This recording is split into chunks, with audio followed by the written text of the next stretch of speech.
Folks, okay, it's my pleasure to talk to you today about this thing. I hope the technology works for us. Seeing as my light has popped. Okay. The Chinese have a symbol for a river and a separate symbol for a dike that controls flooding from that river. Put together, these two symbols combine into one new powerful concept, political order. In this worldview, nature is seen to be chaotic and destructive. The power of man, represented by the ability to construct an engineered barrier like a dike, gives control over nature, and from that emerges political order. I'm a 12th generation African, and I've grown up in times of great political disorder. My father was an outdoorsman, a hunter and a fisherman, who grew up in what is today the Umfolozi and Hluhluwe National Park. I learned much from him as he took me to rural Africa, to places in the Okavango River Basin that until then had never been penetrated before by vehicle. Those were the absolute best learning years of my life. The oldest recollection that I have of this amazement was the day that I first discovered tadpoles swimming in a stream. I watched for hours as they wiggled about, and I captured some in a glass jar, eager to share this experience with my excitement with my father. Then, while on safari in those remote parts of Africa, I learned to observe nature in its near-pristine glory. And I recalled always feeling humbled by the magnificence of what was around me. Locked in a circle of light around the campfire, the mournful hoot of the owl and the distant roar of the lion lulled me into a deep and powerful sleep under the indescribable beauty of the moon that bathed the African savanna in pure liquid silver. I was deeply content to be part of something far bigger than myself. Then as I grew a bit older, I became aware of things happening around me. This will give my age away. I recall with great awe a man called Dr. Chris Barnard, who at that time was trying to do the first human heart transplant, and that absolutely grabbed my attention. Then at roughly the same time, I heard of NASA trying to land a man on the moon, and I was truly amazed. I used to lie on my back in the open veldt with a piece of grass in my mouth, looking up at the perfect glory of the moon, and I recall a sense of amazement, absolute amazement, that human beings were about to walk there. Then I heard on the radio those famous words, "This is one small step for man, one giant leap, bleep, for mankind." And at that moment, I decided that I wanted to be part of science. This thus began my journey into what I now call inquisitive adulthood. And it's interesting that some of the previous speakers speak about this inquisitiveness. That journey was interrupted by a war that siphoned off my entire generation, changing them from ordinary kids into combat soldiers. A war that none of us understood and few of us wanted. This period of my life exposed me to violence on an absolutely unprecedented scale. The violence of man against man, but through the fog of war, I also started to become aware of another form of violence, that of man against nature. In lamenting the first form of violence, I resorted to the writing of poetry and short stories to try and make some sense of the madness that I was living through. But in lamenting the second, I began to educate myself about philosophy and science, because I was struck by the fact that our national economy is based on mining, and mining is an extremely violent act, breaking rock and wresting wealth from the depths of the earth, using high explosives and expendable cheap labor. It was during this phase of my life that I learned the philosophical foundation of modern engineering is based on the work of René Descartes, a French philosopher who lived in the 1600s. My favorite piece from his writing tells us the intention of all modern civil engineering, and I quote, this is a wonderful passage. "I saw that one may reach conclusions of great usefulness in life and discover a practical philosophy which would show us the energy and action of fire, air, and stars, the heavens and all other bodies in our environment, and we could apply them and become masters and owners of nature." When I discovered this, it resonated with me at a spiritual level, because the essence of my well-being was defined by the recognition of my own relative insignificance when compared to the vastness of nature. By being smaller than a larger whole, I felt that I was part of something truly magnificent. This is why the word of Descartes hit me so hard, like a bucket of ice-cold water, thrown in the face of a punch-drunk boxer with cauliflower ears and an intellect diminished by too many concussions. Descartes spoke of being the master and owner of nature. To him, nature was a problem, something to be owned and tamed. This is the same sentiment captured by the Chinese symbol for political order. And so I began a journey of discovery into the collective psyche of humankind. This voyage was forged by fire as I undertook a similar journey from that of combat soldier to peacemaker, and believe me, that was not an easy journey at all. These two journeys were thus concurrent, running like the parallel tracks of a railway line, taking me from the certainty of here to the wonderfully complicated uncertainty of there, not knowing where there might eventually be. Part of that journey was into the mining areas of the Witwatersrand, once the richest gold producer on the entire planet, but today a forlorn landscape of destitution and despair in the post-mine closure phase of our national history. As that journey unfolded around me, I became increasingly alarmed, and this alarm is what I wish to share with you today. In the presence of wrestling enormous wealth from the depths of the earth, a total of 52,000 tons of gold was extracted. But a far more insidious mineral was also present as waste, inverted commas, waste.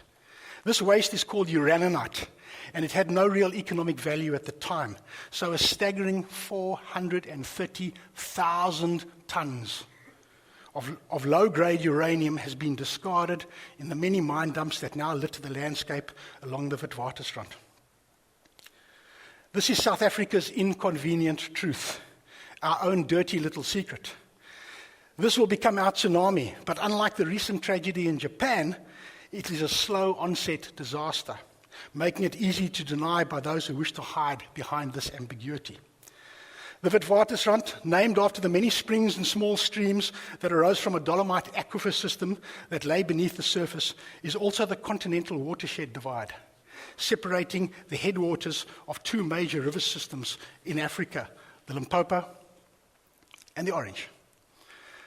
This Dolomitic system is described by some karst geologists as being one of the largest transboundary aquifer systems in the world, stretching from south of Johannesburg through the famous Kuruman Eye into the sands of the Kalahari in Botswana. Parts of this Dolomitic system were dewatered to make mining safe. And now that subsurface mining has ended, the vast man-made void has filled up with water that is flowing to surface, emerging as a toxic cocktail of sulfuric acid, heavy metals, and radioactivity, collectively known by the benign name of acid mine drainage, abbreviated as AMD. You see, those 430,000 tons of low-grade uranium, along with vast quantities of pyrite, are now leaching into the groundwater systems and flowing across our continental watershed divide in menacing plumes, finding its way into our wetlands and rivers. When I first became aware of this potential radioactivity risk, I was a principal scientist and unit fellow at a National Science Council. Being aware of our responsibility as scientists, as defined by the Act of Parliament that created the Council, I proposed a high-confidence study into human health. That study was dubbed the Tooth Fairy Project, because it would have harvested the milk teeth of children and used these as samples to check for the presence of heavy metals and radioactivity downstream of gold mining activities. The project was based on the now famous St. Louis baby tooth survey conducted in the USA in the 1950s. It could have potentially complemented the epidemiological studies from Chernobyl, first time you hear that word, where the risk arising from long-term exposure to low doses of radioactivity remains an unknown factor. But alas, it was not to be. Such science would threaten the profits made by large mining corporations, and so I was silenced, on the pretext of bringing the council into quote-unquote disrepute. That was my first encounter with what I now believe to be institutionalized corruption, which we now know is also endemic in our society. Personally, I forgive the perpetrators of this injustice, but I hope that society will not judge them harshly after they realize what it is that they have actually been trying to suppress. I remain undeterred in my belief that long-term exposure to low radiation doses, such as those occurring in our mining areas, is an as yet unquantified risk, just as I believe that our citizens deserve the best science that we are capable of doing as a young nation. Today, we awaken to the realization that all is not well in our young democracy. We awaken to the tragic truth that the National Nuclear Regulator made a reluctant ruling. There's a whole story about the reluctance there. Let's just leave it at that. A reluctant ruling in January 2011 that people living in an informal settlement known as Tudor Shaft are, and I quote, at risk. They didn't give the numbers of what the risk was about, but we know the numbers. That risk is of radiation exposure at levels ranging between 8 millisieverts per year in their home and 15 millisieverts per year should they venture to a place called Tudor Dam, a place where children now play on a daily basis, as all children should, playing in innocence. Please remember these numbers, 8 and 15, because I'm going to explain their relevance as I go along. When we think of radioactivity, we think of two events, 3 Mile Island and Chernobyl. So, how does Tudor Shaft compare, if at all? During the 3 Mile Island disaster, some people received doses of 1 millisievert per year, which is now regarded of, and I refer to, in inverted commas, the safe limit of exposure. Number 8 is 8 times bigger than 1. So clearly, the Tudor Shaft case is significantly worse than the 3 Mile Island event. So how about Chernobyl? We all know about Chernobyl. The total direct exposure arising from the Chernobyl disaster for those living in the contaminated areas but not evacuated was 9 millisieverts. Note, not per year, just 9 millisieverts. The number 9 is a similar order of magnitude to 8, so we can say that these two events are roughly the same. The average total dose, and this is important, average total dose of external radiation received by evacuees, in other words, those people where it was deemed to be too dangerous to leave them on site, was 30 millisieverts. So the Chernobyl numbers range between 9 and 30. But these are total doses, and not expressed as a dose per year as in X number of millisieverts per year. Looking at this technically, the exposure at Chernobyl for those living in the contaminated areas was 9 in total, whereas the residents of Tudor Shaft receive a similar dose, 8 per annum. 8 per annum, making this a persistent exposure, repeated year after year. Seen in this light, as far as I'm concerned, and I'll gladly engage in a discussion with anybody, Tudor Shaft and Chernobyl clearly belong in the same conversation when you want to compare apples to apples. So let's see if I'm correct. Let's compare these numbers to a different standard to make sure I'm not comparing an apple with a banana. The average limit of a nuclear industry professional using protective clothing is 20 millisieverts per year. This again places the Tudor Shaft residents in the same conversation. Remember, 8 to 15, that's where they are. Well within the range where protective gear and stringent procedures are needed to safeguard human life, no more than 20. To give more context, Tudor Shaft is in the Wonderfontein-Spruit catchment, draining from the Witwatersrand into the Orange River system, where presently there are 36 known radioactive hotspots. Interestingly enough, the radiometric mapping does not show Tudor Shaft to be a radioactive hotspot. Interesting. Think about what that means. This is but a small portion of the many hotspots that litter the landscape of the Witwatersrand Ridge, where 1.6 million people live today in close proximity to mine dumps, all potentially exposed to an as yet unquantified level of radiation risk. Alarmingly, this swathe of land goes through the center of the city of Johannesburg, but nobody seems to care. Because such is the nature of, and I repeat again, a slow onset disaster. With this as a historic background to the regulatory environment of mining in South Africa, are we surprised today when a major oil company has made its intentions known that it will soon descend onto the pristine landscape of the Karoo, where it will drill for shale gas using the controversial method known as hydraulic fracturing or fracking? After all, South Africa has been the place where enormous resource wealth has been generated. Now it gets interesting. That wealth has been derived from profits that have been exaggerated by creative accounting that has shifted the environmental liabilities off the balance sheet. 430,000 tons of uranium, environmental liability, nowhere on any balance sheet, anyway. Now it gets fascinating.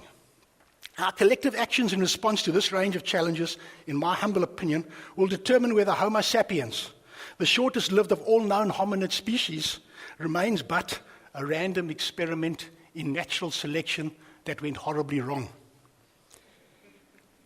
So this is where you come in. I know lots of you guys, you're young, and I'm probably one of the oldest in the room here, and I'm humbled by that. I'm humbled by the wisdom in the room. You have your whole lives ahead of you. So this is where you come in. You are part of the process and not just armchair observers. You all have pension funds, or if you don't, you'll start thinking about them when you get to my age. And you look forward to the day that you can retire to a quality of life made possible by careful investment. So you need to ask yourselves whether your retirement well-being will be justified, knowing that the profits sustaining it have come as the direct result of injustices against nature on a monumental scale. Injustices that include limiting the quality of life of children born to poor communities destined to live on marginal land, exposed to radiotoxic and chemotoxic hazards that will endure for decades, if not centuries. Injustices that include the reckless dumping, and I choose my words carefully, that's why I'm going off a prepared text here. The reckless dumping of 430,000 tons of low-grade uranium across the Witwatersrand continental watershed divide, with no scientific knowledge about the impact on human health, and no apparent willingness to close the startling gap. You cannot raise funds for this research. Physically impossible. My career was ended when I tried to. Injustices that include the impending fracking of the Karoo in the pursuit of shale gas that will enrich the owners of shares of a major multinational corporation, and I've got nothing against the corporation, which is probably part of your retirement portfolio. In this, you will need to decide whether you are part of the problem or wish to be part of a solution instead. I've learned, because I've grown up in the bush, I've learned from observing nature that unless you are the apex predator with big teeth and a killer instinct, then cooperation is the only means of survival as a species. In short, we have to uncivilize known civilization by accepting the fact that we are part of nature and not the masters and owners of nature that René Descartes described in his famous book, Discourse on Methods, first published in 1637. You are all part of the process of reinventing our new uncivilization, because our current form is just as barbaric as the one that René Descartes sought to remedy in the 1600s. Alone, we can do nothing, but collectively, I believe we can change the world. Together, we can change the way we choose to live. The power lies in our hands collectively, to be exercised in the way that you, each one of you, give instructions to the managers of your pension funds. And I know this because I do a lot of work with the financial sector. They listen. That instruction must be clear. I do not want to live off the profits accruing from the misery of others. I do not accept that short-term profitability should trump long-term sustainability. I do not accept that wealth can only be created for some by reducing others to the misery of perpetual poverty, eking out a pitiful existence on a denuded landscape such as we now have in the Gauteng province and might soon have in the Karoo. Please help me to reinvent this uncivilization, not as a mutant of the current barbaric form of what we call civilization, based on the control of nature, but rather as a form of peaceful coexistence between Homo sapiens and the environment in which the humbleness that I experienced as a small child defines our place in the universe of awe and beauty. More importantly, please help me in my call for a high-confidence epidemiological study about the risk of long-term exposure to low doses of radiation and heavy metals, such as those we now know occur from all former gold mining areas, as a matter of national strategic priority. Now let's get to the good news. Today I still have a love of tadpoles. I'm still a little boy. I'm still a teenager, still trying to figure out what I'm going to do when I grow up one day. In fact, I've been working for years to bring them back to parts of the Witwatersrand Highveld, now largely devoid of biological life, because of streams of toxic AMD and mine residue dust, some of which is radioactive. I'm thus happy to say that the summer of 2011, when I took this photograph with my cell phone camera, saw the first natural procreation of guttural toads, breeding adults that I have grown from the thousands, tens of thousands of tadpoles that I've been reintroducing into nature, living in a safe refuge that I've restored and now protect. I sit out at night, watching the moon and listening to the wonderful harmony of these frogs, singing as they did when I was a child, growing up at a place called Slabisa Farms. As I enter the autumn of my life, enriched by the journey, I can say with conviction that my significance as a human being derives from being part of nature. I'm humbled by nature, rather than being a master and owner of nature. I therefore invite you to enjoy the sheer bliss of this simple realization as well, but I also invite you to exercise the power you have by managing the managers of your retirement portfolios rather than letting them manage you. And with that, I thank you very much, and I say thank you. Thank you.